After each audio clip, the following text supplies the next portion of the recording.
Lesson 5.4, Factor and Solve Polynomial Equations, under the subheading of Finding a Common Monomial Factor.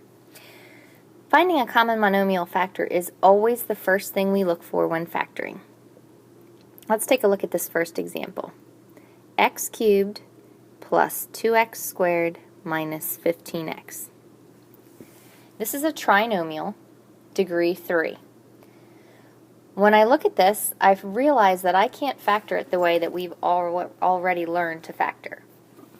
What I can notice, though, is that in every term, there is an x factor, which means that could be a common monomial factor I pull out. There's no coefficient that I could factor out. There's no common monomial term in the coefficients. So I can simply factor out an x, and I will have x squared plus 2x minus 15 left inside my parentheses. Now when I look inside the parentheses, I notice this does look like something I've factored before, so I can look to see if there's any chance of me continuing this factoring process. 3 terms, leading coefficient is now 1, so I can do the easy method. 2 numbers that multiply to give me negative 15, add to give me positive 2. And those answers would be positive 5 and negative 3. Don't forget to pull down the x that we pulled out from the start. So my final answer is x times the quantity x plus 5 times the quantity x minus 3. Let's look at a second example here. How about 2y to the 5th minus 18y cubed? This is a binomial. When I look at it, the only method that we've really talked about with solving binomials is to check and see if it is the difference of 2 squares. At this point, it is not the difference of 2 squares. However, the first thing we always want to do is look and see, is there a common monomial factor I can pull out of both? When I look at my coefficients, between 2 and 18, I know I can factor a 2 out. When I look at my variables, I have y to the 5th and y to the 3rd, which means I can take 3 y's out.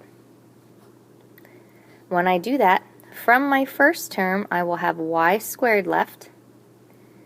From my second term, I will have negative 9 left. Again, we must continue inside the parentheses, and when I look inside, I have y squared minus 9.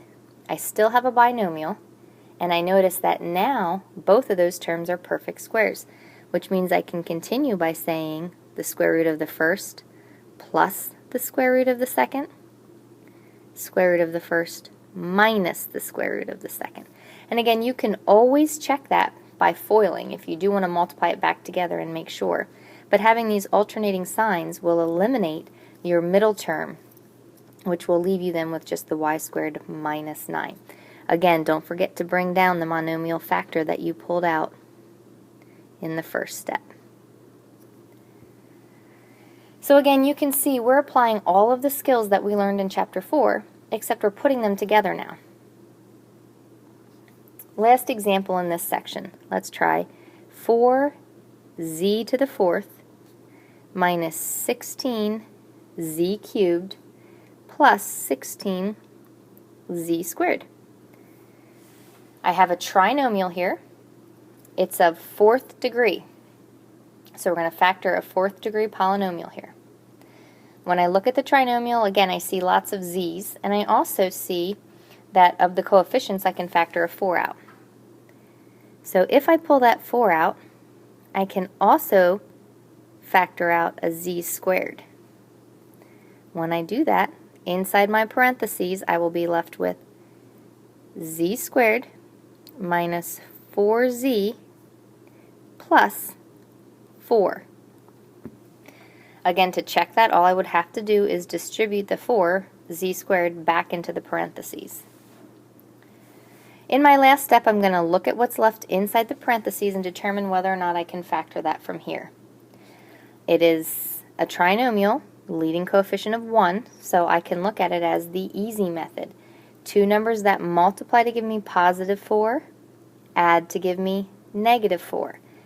and that would be -2 and -2. Again, don't forget to pull down that 4z squared, and my fully factored answer is right here.